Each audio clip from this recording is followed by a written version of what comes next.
Hello everyone, welcome to CatMock. In this question it is given that if fa plus b it is equal to fa into fb minus 1 and f0 is equal to 3, then we have to find the value of f1 into f2 into f3 into f4 till f100.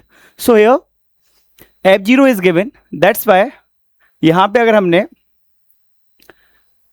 Expression जो given है F A plus B it is equal to F A into F B minus 1. तो अगर हम यहां पे b की जगह 1 रख दें और a की जगह पे 0 रख दें, when a is equal to 0 and b 1, तो क्या होगा इस एक्सप्रेशन में रखने के बाद f1 it is equal to f0 into b minus 1 is again 0 into f0. f0 is already given 3 into 3 यानी 3 स्क्वायर, तो f1 की वैल्यू आ गई 3 का स्क्वायर. When अब हमें अगर f2 निकालना है तो a और b दोनों को हमने 1 1 रख दिया, a भी 1 b भी 1, तो f2 it is equal to f1 into f0. f1 is 3 का square into f0 is 3, that's why it is 3 power 3. So इस तरीके से हमारी जो वैल्यू आ रही है, अगर हम f3 निकालने की कोशिश करेंगे when a is equal to 2 and b 1, then f3 is equal to f2 into f0. तो f2 is what 3 की पावर 3 इंटू 3 यानी कि 3 पावर 4 हो जाएगा. तो हर एक वैल्यू हमारी इस तरीके से हम निकाल सकते हैं. तो f1 की वैल्यू हमारी कितनी आ गई ऑलरेडी, f1 इज 3 की पावर 2, तो हमारी जो वैल्यू आ रही है वो आ रही है 3 पावर 2 इंटू 3 की पावर 3 इंटू 3 की power 4 till dot dot dot कहां तक है ये f100 तक. अगर आप देखोगे तो f3 में 3 की पावर 4 आ रही है, f2 में 3 की पावर 3 आ रही है, यानी एक पावर ज्यादा आ रही है, तो f100 क्या होगा 3 की पावर 101. तो मल्टीप्लाई पावर ऐड हो जाती है, तो it is 3 power 2 plus 3 plus 4 till कहां तक 101 तक. अब इनका सम करना है, टोटल 100 टर्म्स है, एपी है, एपी के एन टर्म की सम का formula it is n by 2 a plus L, तो 100 टर्म्स है, that's why it is 100 by 2 a plus L, यानी first term plus last term 2 plus 101. तो it is your 3 power it is 50 into 103, तो ये हो गया 5150. सो the correct answer is 3 power 5150.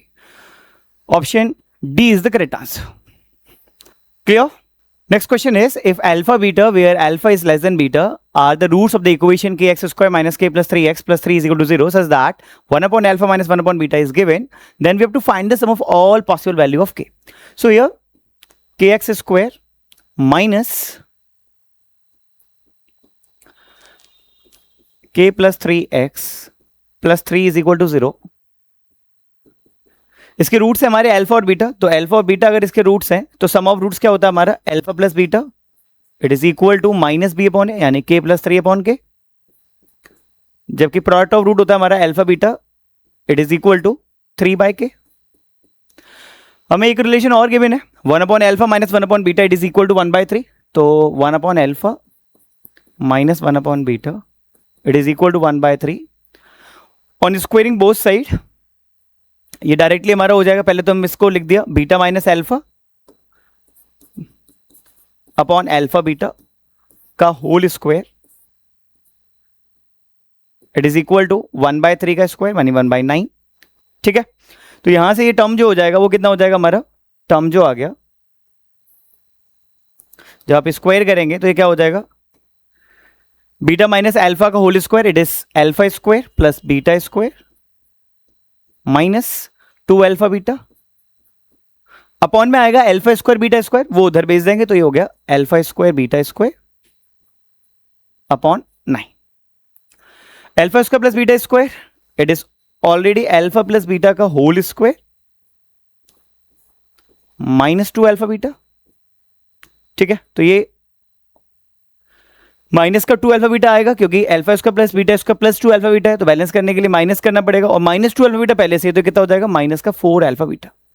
ठीक है, या हम डायरेक्ट भी लिख सकते हैं अल्फा माइनस बीटा का जो होल स्क्वायर होता है वो यही होता है, it is equal to alpha beta का होल स्क्वायर अपॉन 9. अब अल्फा प्लस बीटा गिवन है ऑलरेडी हमें, k प्लस 3 अपॉन के, तो इसका स्क्वायर करेंगे तो ये हो जाएगा k प्लस 3 का whole square upon K square minus 4 alpha beta is 3 upon K, it is equal to alpha beta का होल स्क्वायर करेंगे तो it is 9 upon K square, तो ये हो गया 9 के स्क्वायर। नीचे पूरी इक्वेशन में के स्क्वायर का मल्टीप्लाई कर दे रहा है, तो के स्क्वायर का जब आप मल्टीप्लाई करोगे तो ये क्या हो जाएगा, k प्लस 3 का होल स्क्वायर इज के स्क्वायर प्लस 9 प्लस 6 के, और ये हमारा कैंसिल आउट होगा के स्क्वायर माइनस यहां पे के स्क्वायर का मल्टीप्लाई करेंगे तो एक पावर तो कैंसिल आउट हो जाएगी, तो 4 इंटू 3 इज 12 के हो गए, इट इज इक्वल टू के स्क्वायर का यहां मल्टीप्लाई करेंगे तो 1, तो ये हो गया हमारा के स्क्वायर माइनस का 6 के, इधर लेकर आएंगे तो plus 8 is equal to 0। What we have to find in the sum of all possible value of k, तो डायरेक्ट सम ऑफ रूट से निकाल सकते हैं k की जो वैल्यू होंगी, अदरवाइज इसको सॉल्व करेंगे, मल्टीप्लाई करने पे 8, ऐड करने पे 6, नंबर क्या क्या हो गए हमारे 4 and 2, तो k minus 4 and k minus 2 is equal to 0, तो k की दो वैल्यू आ गई हमारे यहां से, one is 4 and other one is 2, तो k की दो वैल्यू आ गई। What we have to find sum of all possible value of k, क्योंकि अगर आप k की वैल्यू रखोगे तो रूट्स आएंगे कि नहीं आएंगे, पहले एक बार ये चेक करना पड़ेगा। तो k की वैल्यू अगर आप 2 रखोगे लेट्स से, तो ये पहली वाली इक्वेशन क्या हो जाएगी, यही वाली जो इक्वेशन है नॉर्मल अपनी, तो 2x स्क्वायर माइनस k की जगह हमने 2 रखा है, ठीक है, तो 2 रखेंगे तो 2x square minus k plus 3 is 5x plus 3 is equal to 0, ठीक है, जो कि अगर आप B square minus 4ac check करोगे इसका तो वो ग्रेटर देन 0 आ रहा है, ठीक है, तो ये ग्रेटर देन 0 आ रहा है, इसका मतलब है ये तो ठीक है, कोई दिक्कत नहीं है, तो k 2 तो हो सकता है, 4 रखेंगे तो 4x square minus 7x plus 3 is equal to 0, इसका भी इसका माइनस 4ac चेक करेंगे तो 7 का स्क्वायर 49 माइनस 4ac करेंगे तो 48 आएगा, यानी कि पॉजिटिव आएगा ये भी, तो ये भी वैलिड है, तो दोनों वैल्यू वैलिड है k की, यानी कि 4 और 2, तो we have to find the sum of all possible values of k, so answer is 4 plus 2 6। Clear, तो आपको ये चेक जरूर करना है कि इसके रूट्स रियल आ भी रहे हैं कि नहीं आ रहे इस वैल्यू पे, पर्टिकुलर वैल्यू पे। Clear, next is the sum up to 12 terms of the series 1 into 3 plus 5 into 7 plus 9 into 11 plus dot dot dot is what? So 1 into 3 is what? It is 2 plus 1 and 2 minus 1. So it is, the first term is 2 minus 1 into 2 plus 1. The next term is 5 into 7 यानी 6 minus 1 and 6 plus 1. Next term is 10 minus 1 and 10 plus 1. Dot dot dot. So it is a plus b a minus b, a square minus b square. So that's why it is 2 square minus 1 square. Next is 6 square minus 1 square. Next is 10 square minus 1 square. Dot dot dot. तो अगर आप देखोगे तो 1 1 1 12 times तो आएगा ही आएगा, और ये हो गया हमारा 2 square 6 square 10 square plus dot dot dot 12 terms, ये हो गए हमारे, और इसमें से हमें माइनस करना है कौन, 1 1 1 कितनी बार माइनस करना है हमें 12 टाइम्स, दैट्स वाई माइनस 12 हो गया वो। अगर आप देखो तो यहाँ पे 2 का स्क्वायर कॉमन है, जब आप 2 का स्क्वायर इसमें से कॉमन निकालेंगे तो क्या हो जाएगा, 2 का स्क्वायर कॉमन ले लिया तो it is 1 square plus 3 square plus 5 square plus dot dot dot. अब ये ऑड टर्म्स के स्क्वायर आ रहे हैं और 12 टर्म्स हैं, तो 12 तो ऑड टर्म क्या होगा, 12 ऑड 12 इवन, मतलब टोटल 24 टर्म हो जाएंगे, लेकिन ऑड हमें लिखना है तो दैट्स वाई इट इज 23 का स्क्वायर लास्ट का टर्म माइनस 12। अब ऑड नंबर के स्क्वायर के सम की बात करें तो ये हमारे पास फॉर्मूला है निकालने का, 1 square plus 3 square plus 5 square dot dot dot odd number के स्क्वायर का सम n bracket 2n minus 1 2n plus 1 divided by 3, it is n into 2n minus 1 2n plus 1 upon 3। आप चेक करना चाहे चेक भी कर सकते हैं, अगर 3 टर्म रखोगे आप तो 5 का स्क्वायर 25 एंड 9 प्लस 1 10 हो गया, तो ये 35 आएगा, और यहाँ पे भी अगर आप 3 रखोगे तो 3 से 3 तो ये कैंसिल आउट हो गया, 5 इंटू 7 35 ही आएगा, तो इसका मतलब वैलिड है, कोई दिक्कत नहीं है इसमें। तो ये हो गया 2 का स्क्वायर 4 इंटू, इसका सम का फॉर्मूला क्या है, तो कितने टर्म हमें सम निकालना है, टोटल 12 टर्म का निकालना है, ध्यान रखिएगा। तो 12 इसमें n की जगह रखना है आपको, कितना रखना है 12, तो it is 12 into 2n minus 1 2n plus 1 12 2 is 24 minus 1 करेंगे तो 23 इंटू 25 डिवाइडेड बाय 3, माइनस 12 अलग है, तो अगर आप कैंसिल आउट करोगे तो 3 से ये कैंसिल आउट हो गया, ठीक है, 3 से 4 टाइम्स 4 इंटू 25 इट इज 100, और 23 इंटू 4 करेंगे तो 23 का डबल इज 46 46 का double is 92, so that's why it is 90 to 100 minus 12, which is 9188. So the correct answer of this question is 9188. Clear? Next question is, what is the number of integral solution of the equation x square minus 17 power is x square minus 5x minus 40? तो काफी बार इस तरीके question cat में आया है, थोड़ा सा important है. तो आप देखिए पहले तो रिजल्ट 1 कैसे आ सकता है, पावर के ऊपर पावर लगी हुई, रिजल्ट 1 कैसे आएगा. The first case is power ही 0 कर दें, ठीक है, बेस 0 नहीं होना चाहिए उस केस में, वो ध्यान रखिएगा. तो पावर 0 करें तो यानी कि X square minus 5x minus 14 is equal to 0. Multiply करने 14, सब्ट्रैक्ट करने 5, नंबर्स हो गए 7 और 2. 7 लिखिए, 2 लिखिए, माइनस 5 चाहिए तो माइनस 7 प्लस 2 यानी x minus 7 x plus 2 is equal to 0. तो x की दो वैल्यू आ गई, एक आ गई 7 और एक आ गई माइनस 2. इस पे कोई जीरो तो नहीं हो रहा है, 7 रखेंगे तो 0, बेस 0 नहीं होना चाहिए, तो ना तो 7 पे 0 होगा ना माइनस 2 पे, यानी कि दोनों वैल्यू वैलिड है. दूसरा केस बेस 1, तो जब बेस 1 करेंगे तो it is X square minus 17 is equal to 1. तो X square is equal to 18. We have to find the number of integral solution. अब एक्स स्क्वायर 18, कोई इंटीजर नंबर का स्क्वायर 18 नहीं होता है. नेक्स्ट केस इज बेस जब -1 हो और जब -1 की पावर इवन हो तो रिजल्ट तब भी कितना होता है, 1 ही होता है. ठीक है, -1 की पावर इवन होगी तो रिजल्ट कैसा होगा, 1 होगा. तो बेस को -1 करा आपने तो X square minus 17 it is equal to -1. X square is equal to, उधर जाके ऐड हो गया ये तो ये हो गया 16. तो x की दो वैल्यू आएंगी 4 और -4. इस पे आपको चेक करना है कि पावर इवन होनी चाहिए, चाहे वो इवन प्लस की हो चाहे माइनस की हो, उससे कोई फर्क नहीं पड़ता. तो 4 रखेंगे तो 4 का स्क्वायर मतलब इवन आने वाला है, 4 5 इवन आने वाला है और ये भी इवन है. तो सारे नंबर इवन है, इसका मतलब इवन ही रहेगा, कोई दिक्कत वाली बात नहीं है. तो 4 भी वैलिड है और -4 भी वैलिड है. तो नंबर ऑफ इंटीग्रल सोल्यूशन हमें इसके निकालना है टोटल. तो अगर आप देखोगे तो 7 -2 4 और -4, सो टोटल इंटीग्रल सोल्यूशन कितना है इसके, 4 is the correct answer. Clear? Next is the number of elements in the set n belongs to Z such that n square minus 10n plus 19 is less than 6 is what? So Z यहाँ पे क्या represent करता है, whole numbers. ठीक है, तो ये whole number आप n कुछ भी रख सकते हैं यहाँ पे. तो आपको दे रखा है mod n square minus 10n plus 19 it is less then 6. तो यहाँ पे परफेक्ट स्क्वायर बना लेते हैं डायरेक्टली. तो जब इसमें परफेक्ट स्क्वायर बनाएंगे तो क्या होगा, ये बन गया n-5 का होल स्क्वायर. n-5 का अगर आप होल स्क्वायर करेंगे तो n square plus 25 minus 10n आएगा. तो n स्क्वायर है माइनस 10n है, हमने 25 ऐड कर लिया तो 25 माइनस करना पड़ेगा. तो 25 माइनस करेंगे 19 माइनस 25 हो जाएगा. तो that's why it is -6 is less then 6. तो ये 6 से कम होना चाहिए. तो ये 6 से कम होने का मतलब ये है कि भाई मॉड के अंदर वाली वैल्यू है. ठीक है, तो ये 6 से कम होने का मतलब है जो n-5 का होल स्क्वायर -6 है ओवरऑल, ये जो वैल्यू आनी चाहिए लेस देन 6 है. तो इसका मतलब ये है डायरेक्ट लेस देन 6 हो, जब पॉजिटिव हो तब. तो n-5 का जो होल स्क्वायर है वो क्या हो गया, लेस देन 12. अब लेस देन 12 किस किस नंबर का होल स्क्वायर होता है भाई, लेस देन 12 अगर मेरे को करना है तो किस किस नंबर का हम स्क्वायर ले सकते हैं यहाँ पे, 1 का, 2 का, 3 का. ठीक है, 4 का स्क्वायर करेंगे तो वो ज्यादा हो जाएगा. तो अब ऑब्वियस ही बात है यहाँ पे अगर मैं 3 का स्क्वायर करने की कोशिश करूंगा तो n-5 यहाँ पे 3 प्लस का भी हो सकता है और माइनस का भी 3 हो सकता है. तो प्लस का 3 अगर मेरे को करना है तो n-5 3 कब होगा, जब n की वैल्यू 8 होगी. तो n की वैल्यू यहाँ पे अगर मैं बात करूं तो 8 ले सकते हैं आप. ठीक है, क्या ले सकते हैं, 8 वैल्यू आप ले सकते हैं. और कैसे हो सकता है, n-5 -3 भी हो सकता है. तो -3 कब होगा ये, जब n की वैल्यू 2 होगी. तो 8, 2 दो वैल्यू डायरेक्ट हो गई है. ठीक है, अगर मैं बात करूं 3 के बाद 2 की तो n-5 2 कब होगा, यानी कि 7. और -2 कब होगा, ठीक है, -2 अगर मेरे को करना है तो n की वैल्यू 3 हो गई, ये भी रख सकते हैं. ठीक है, n की वैल्यू 3 रखेंगे तो 3 - 5 करेंगे तो बेसिकली वो -2 का स्क्वायर 4 हो जाएगा.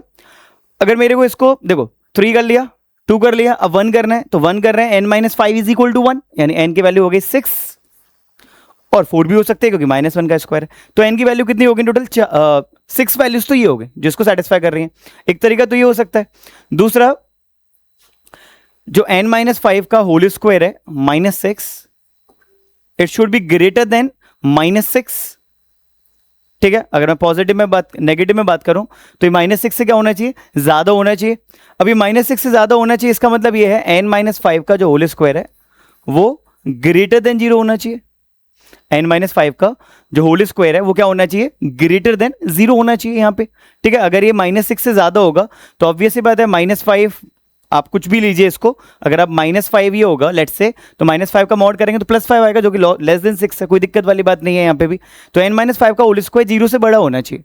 अब n-5 का होल स्क्वायर 0 से बड़ा है, ये तो 1 2 3 4 कुछ भी रखेंगे, सिर्फ 5 नहीं रख सकते यहाँ पे आप, बाकी तो वैल्यू आपकी यहाँ पे सेटिस्फाई करेंगे। बट दूसरी वाली कंडीशन को भी क्या करनी चाहिए, सेटिस्फाई करनी चाहिए। लेट्स से जैसे अगर मैंने 1 रखा है यहाँ पे, तो 1 रखेंगे तो 1 रखने पे 1 - 5 4 का स्क्वायर आएगा, 4 का स्क्वायर इज 16 - 6, वो सेटिस्फाई डायरेक्टली नहीं करेगा यहाँ पे। ठीक है, तो ये कंडीशन तो आ रही है कि n-5 का जो होल स्क्वायर है वो 0 से ज्यादा है, बस सिर्फ ये कंडीशन आ रही है, इससे कुछ एज सच वैल्यूज नहीं आने वाली हैं। तो कितनी वैल्यूज हैं टोटल जो सेटिस्फाई कर रही हैं इसको, 6 values. So the correct answer of this question is total number of element in the set is 6। Clear? Next is find the area enclosed by the curve mod x plus mod x/4 plus mod y/5 it is equal to 1।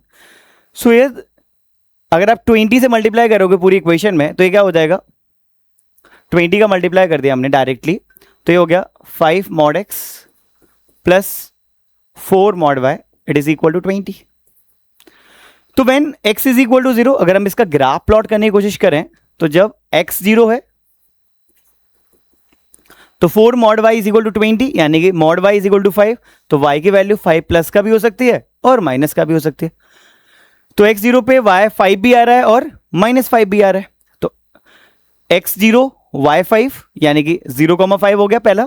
तो 0,5 कहां पे होगा अगर मैं बात करूं तो 0,5 हो गया ऊपर, 0,-5 हो गया नीचे, तो ये आ गया हमारे, तो 0,5 and 0,-5।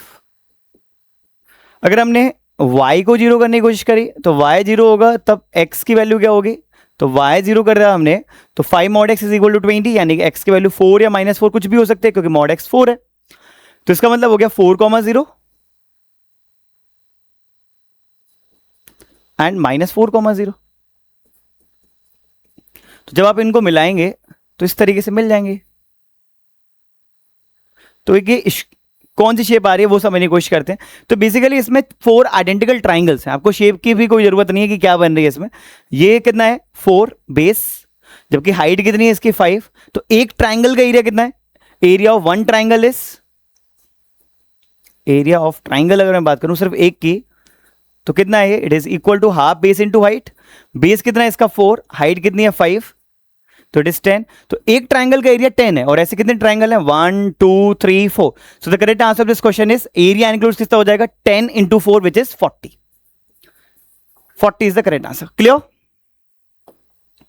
Next is the sum of all the roots of the equation x - 1 का whole square minus 5 mod x - 1 plus 6 is equal to 0 is equal to what.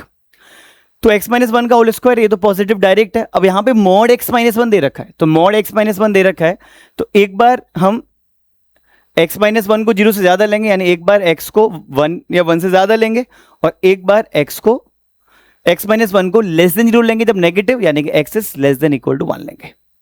ठीक है, तो ये तो होल स्क्वायर वाले टर्म है, इस पे तो कोई फर्क पड़ने वाला नहीं है।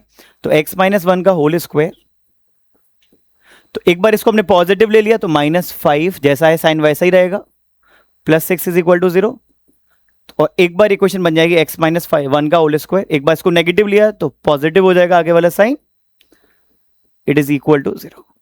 तो लेट कर लिया हमने x - 1 को y लेट कर लेते हैं, तो let x - 1 is equal to y, तो ये क्या हो जाएगा y square minus 5y plus 6 is equal to 0।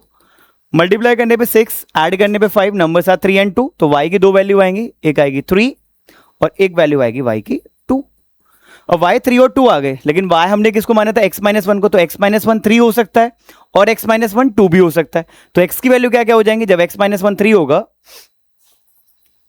तो x की वैल्यू 4 हो गई यहां से, और x - 1 को जब 2 रखेंगे तो x की वैल्यू आ गई 3।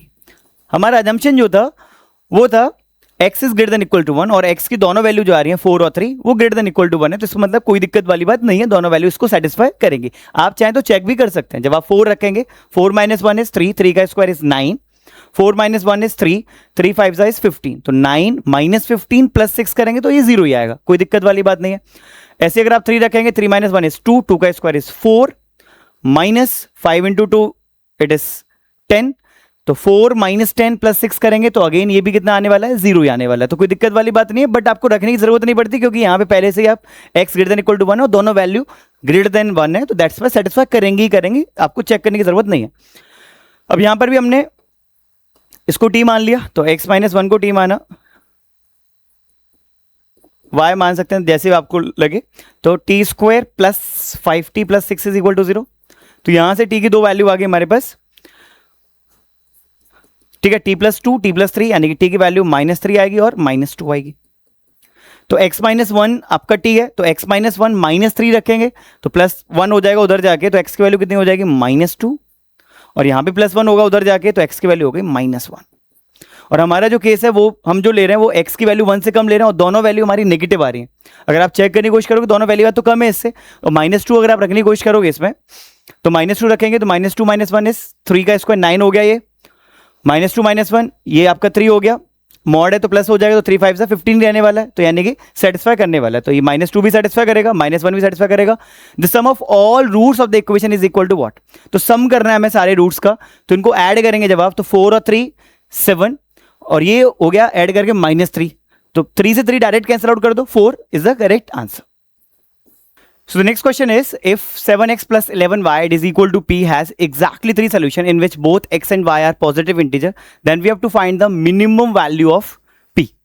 So here the important thing is positive integer लेना आपको x और y को, और इसके जो सोल्यूशन दे रखे हैं वो आपके एग्जैक्टली 3 है। तो अगर एग्जैक्टली 3 सोल्यूशन है तो इसका मतलब ये हो गया बेसिक, अगर मैं बात करूं तो, कि हमें मिनिमम भी x और y को लेना है, तो पहली बात तो ये कि हमने y को कम से कम भी लेना है, तो 1 तो लेना ही पड़ेगा। तो लेट्स से मैंने y को 1 ले लिया। जब भी आप लीनियर इक्वेशन में सोल्यूशन निकालते हो तो होता क्या है कि एक वैल्यू आपकी बढ़ रही होगी जो वैल्यू कम वाली होगी वो, और एक वैल्यू जो ज्यादा वाली होगी वो कम हो रही होगी। तो यहां पे अगर हम बात करूं तो हमने सबसे कम वैल्यू ले रखी ऑलरेडी 1। अब ये वैल्यू बढ़ेगी, कितने से बढ़ेगी, इस वाले कोफिशिएंट यानी 7 से, तो 7 से इंक्रीज करेंगे तो 8 हो गई, फिर 7 से इंक्रीज करेंगे तो ये 15 हो गई। अब इससे ज्यादा हमें नहीं बढ़ानी है, ठीक है, क्योंकि हमारे 3 सोल्यूशन ऑलरेडी हो गए 1 2 3। अब x की भी मैं बात करूं, अब ये ज्यादा से ज्यादा 15 हो सकता है, तो इसका मतलब है इसको कम से कम करेंगे, कम से कम भी x को आप लेना है तो 1 तो लेना ही पड़ेगा क्योंकि पॉजिटिव है, तो ये 1 15 आखिरी सोल्यूशन हो गया। अब इससे पहले कितना होगा, क्योंकि जब ये बढ़ रहा है तो ये कम हो रहा होगा, कम कितने से होगा, ये इस वाले नंबर से यानी 11 से, तो 11 से कोई कम हो गया 1 रह गया, यानी पहले 12 था, उससे पहले 11 और ऐड करेंगे तो 23 था, यानी पहला सोल्यूशन हो गया 23,1, दूसरा 12,8 और तीसरा कितना हो गया 1,15। हमारे 3 सोल्यूशन हो गए, आगे हमें जरूरत नहीं है। तो हमें निकालना है p की वैल्यू कितनी होगी यहाँ पे, तो p की जो वैल्यू हो गई वो हो गई हमारी, किसी भी सोल्यूशन से निकाली तो सेम ही आने वाला है।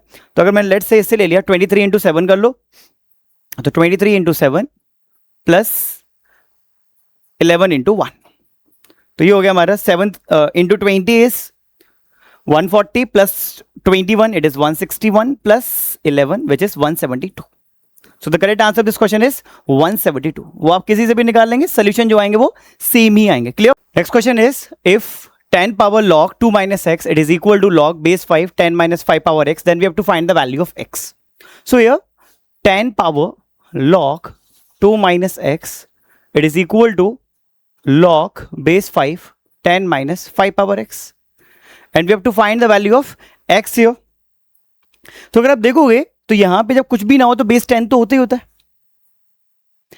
और आपने एक प्रॉपर्टी अच्छे से बड़ी होगी कि अगर a की power log b base c हो तो ये b और a आपस में इंटरचेंज हो जाते हैं, तो it is equal to b की power log a base c। तो जब आप इनको इंटरचेंज करेंगे तो ये क्या हो जाएगा 2 माइनस एक्स की power log 10 base 10, 2 minus X की power log x base 10 it is equal to log base 5 10 minus 5 की पावर x। यहां तक क्लियर है। अभी log 10 बेस 10 की वैल्यू कितनी हो गई 1 हो गई, तो 2 minus X it is equal to log base 5 10 minus 5 की पावर x। अपने एक और प्रॉपर्टी पड़ी होगी, अगर log a base b x के इक्वल हो तो a इज इक्वल टू हो जाता है b की पावर x। सेम हियर, यहां पे अगर मैं बात करूं तो अगर आप इसको इधर लेकर आओगे तो आप इसको कैसे लिख सकते हो, log base 5 10 minus 5 power X it is equal to 2 minus X. तो यहां से हम डायरेक्ट लिख सकते हैं 10 minus 5 power X it is equal to 5 की पावर 2 माइनस एक्स। और पावर माइनस में कब आती है, जब डिवाइड में हो। तो 10 minus 5 power X it is equal to 5 का स्क्वायर अपॉन 5 पावर एक्स। तो लेट कर लिया हमने, लेट 5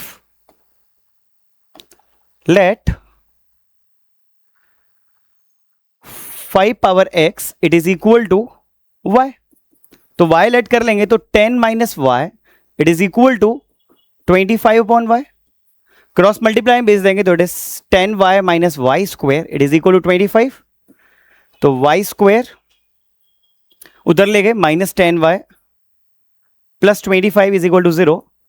तो ऐसे नंबर जिनको मल्टीप्लाई करके 25y ऐड करने पे 10 आए, 5 इन 5, क्योंकि ये y माइनस 5 का क्या है, होल स्क्वायर है, इट इज इक्वल टू 0। तो y की वैल्यू कितनी आ गई, 5 आ गई, लेकिन हमें तो x निकालना है। तो 5 power x is equal to 5, यानी 5 power x is equal to कितना आ गया, 5 आ गया। तो 5 power x is equal to 5 power 1, यानी x इज इक्वल टू कितना आ गया, 1 आ गया। सो the correct value of x is 1। और आप इसको चेक भी कर सकते हैं, अगर आप 1 रखेंगे तो 2 माइनस 1 कितना हो गया, 1। लॉग 1 की वैल्यू इज 0, किसी की पावर 0 उसकी वैल्यू 1 होती है। यहां पर 1 रखेंगे तो 5 की power 1 5, 10 minus 5 is 5, log 5 base 5 1। तो डायरेक्ट वैल्यू रख के भी इसको ट्राई कर सकते हैं, लेकिन कभी कभी क्या होता है, कुछ टर्म दे रखा होता है, के की टर्म में वैल्यू रखी होती है, फ्रैक्शन में आंसर हो होता है, उसके बाद इंटीजर हो जाता है वो। तो हमें मेथड भी आना चाहिए एज वेल एज वैल्यू रखना भी आना चाहिए। Clear? Next question is, if the sum of first 4 terms of an AP is 6 and the sum of its first 6 terms is 4, then we have to find the sum of its 12 terms. तो पहले 4 term का सम हमें दे रखा है 6 है, तो पहले 4 term का सम का मतलब हो गया S4 it is equal to 6। जबकि अगर हम बात करूं आगे की, तो 6 टर्म का जो सम है टोटल मिला के S6 it is equal to 4। ठीक है, S4 इज इक्वल टू कितना है, 6, and sum of its first 6 terms is 4. Then we have to find the sum of its 12 terms. इसके जो 12 term का सम होगा वो कितना होगा। ठीक है, तो S4 का मतलब हो गया, Sn का formula is n by 2 2a plus n minus 1 into d। तो it is 4 by 2 2a plus 3d it is equal to 6। 2 से कैंसिल आउट हो गया 2 टाइम्स, और फिर ये 3 टाइम्स कैंसिल आउट हो जाएगा, तो 2a plus 3d it is equal to 3। ये आ गई पहली इक्वेशन। जबकि दूसरी इक्वेशन की बात करें, S6 इज इक्वल टू दे रखा है 4, S6 इज इक्वल टू 4 है, तो इसका मतलब ये हो गया, अगर आप इसको डायरेक्ट लिखना चाहें तो क्या लिख सकते हैं, अगर आप S6 में से X4 माइनस कर देंगे तो कौन से दो टर्म रह जाएंगे, T5 plus T6 it is equal to, इसको माइनस करेंगे तो इट इज माइनस का 2। ठीक है, तो बाकी के जो टर्म का सम है वो माइनस का 2 है, तभी ऐसा पॉसिबल होगा। तो T5 is a plus 4d plus T6 is a plus 5d it is equal to minus 2। तो ये हमारा कितना आ गया, 2a plus 4 and 5 is 9d it is equal to minus 2। जब दोनों इक्वेशन को सॉल्व करेंगे, दिस इज इक्वेशन नंबर 2, तो दोनों इक्वेशन को जब आप सॉल्व करेंगे तो माइनस करने पे d से d कैंसिल आउट हो जाएगा, तो इन दोनों को हमने माइनस कर दिया जब, तो 9d माइनस 3d कितना हो गया, 6d it is equal to minus 2 minus 3 करेंगे तो इट इज माइनस 5। तो d की वैल्यू आ गई माइनस का 5/6, d माइनस 5/6 आ गया। a की वैल्यू कितनी हो जाएगी फिर, तो a निकालने के लिए क्या करना है आपको, इसमें रख देते हैं, तो 2a प्लस 3 इंटू डी की value is minus 5/6 it is equal to 3। 3 से 2 टाइम्स, तो ये हो गया माइनस 5/2, उधर जाके प्लस 5/2, तो 2a is equal to 3 plus 5/2, तो ये हो गया हमारा 11/2। 2 नीचे और ले आएंगे तो a की वैल्यू हो गई 11/4। ठीक है, और 2a की वैल्यू कितनी है, 2a इज 11/2 है, तो 2a की वैल्यू 11/2 और a अगर बात करूं तो 11/4 है। अब हमें सम निकालना है कितने टर्म्स का, फर्स्ट 12 टर्म्स, यानी S12 निकालना है, तो it is 12/2 2a plus 11d, तो it is 6 into 2a is what 11/2 plus 11d, d is what minus का 5/6, तो यहां से 11 कॉमन ले लिया हमने, तो 6 इंटू 11 कॉमन, तो इट इज 1/2 माइनस 5/6, तो 6 इंटू 11 एलसीएम इज 6, तो इट इज 2 3s, तो 3 माइनस 5, तो 6 से 6 कैंसिल आउट, -2 इंटू 11 करेंगे तो it is -22. So the correct answer this question is -22. तो बेसिक क्वेश्चन है बट थोड़ी सी कैलकुलेशन ज्यादा है. क्लियर? ओके.